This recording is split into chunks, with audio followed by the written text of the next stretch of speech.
One question I did not get asked at all for the recent video, many times, is, Dominic, do you always sleep in your workshop? No, of course not. Sometimes I'm awake in my workshop, like right now. Welcome and be inspired with Dominic. This is a follow-up video for this project, so if you haven't watched this video, check it out beforehand. It's probably vital information.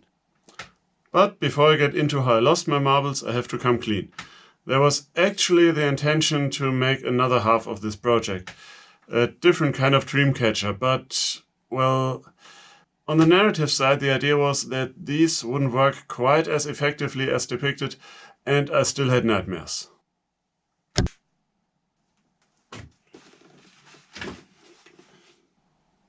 Pocket holes. Painted bird's eye maple. There's still room for improvement. But the idea I had to make the other version actually turned out to be a nightmare in itself.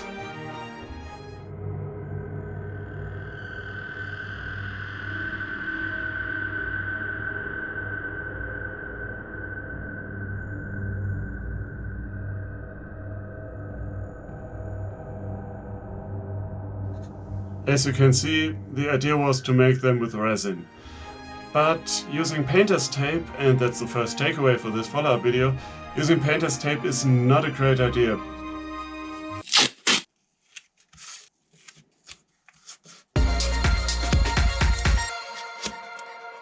Because not only did this give me a layer of resin to clean up,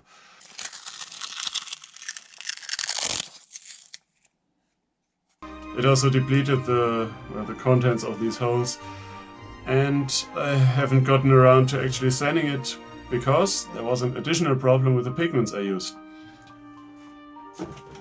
I'm not sure if you can tell, but here at the bottom it did dry. It's been a few weeks, but for at least a week after casting, when the resin was dry already, it was still tacky to the touch, and the reason behind it was that I put the pigment into the resin without actually mixing it.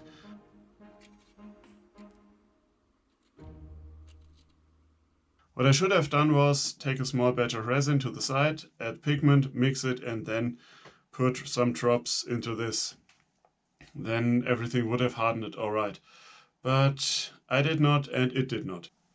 Same issue with the black and white one. Can probably see, and it's still a touch tacky, and, well, case in point. So I frankly don't know what to do with those, especially since there's a risk that when sanding this down I might actually sand away what's left in these holes. Probably would have worked had I known what I was doing. A word on the resin that I used.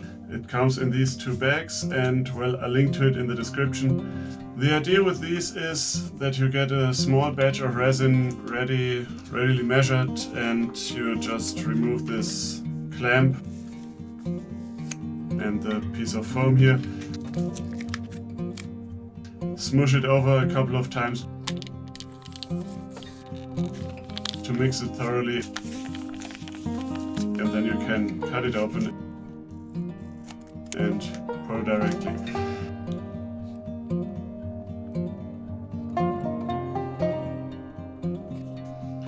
I like it for being easy to do, and yeah, it's a small batch ready to go. It does produce a lot of waste compared to using reusable mixing cups, and I think with more practice and actually knowing how much resin I'm going to need, I might move away from those, but for now they're an interesting alternative. This one, the one where I used the gold and silver pigment that was not liquid in a sense,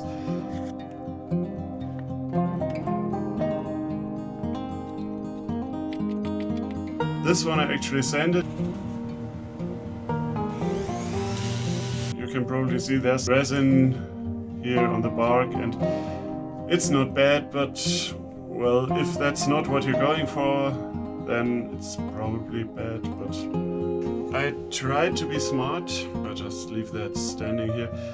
and use CA glue to finish this. Because when you sand this, even if you go up to 400 grit or what have you for the wood, which makes it pretty smooth, the resin will still be kinda opaque, while the cast surface is pretty clear.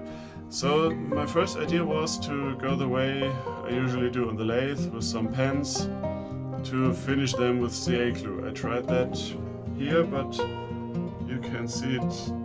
Not only doesn't it look good, it looks rather awful. I did something else for these others. This one actually has the original cast surface. I put it this way down before it was fully hardened, so that sagged a little, and that's the comparison, the control group. For these others, I took a bit of resin and just dabbed it over here. Downside is the resin on these holes did seep a little into the wood.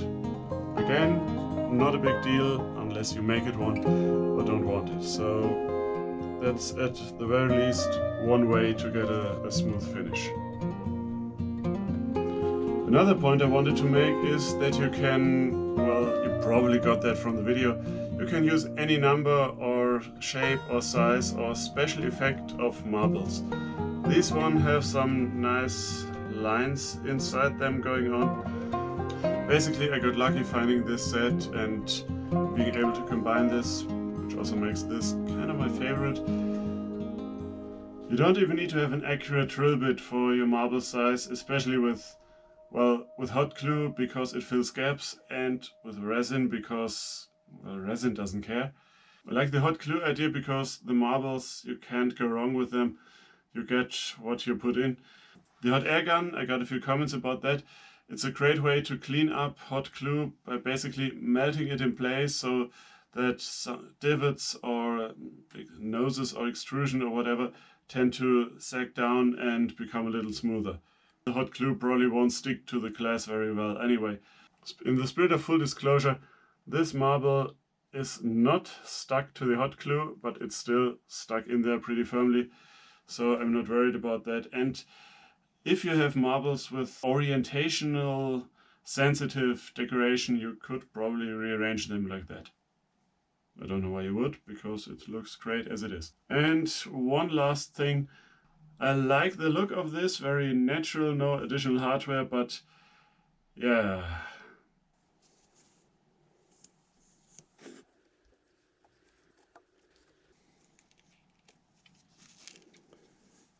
Yes! Using an eyelet would have made things a lot easier. You could also drill a single hole, put the thread in and fill it up with hot glue. It should last for a while.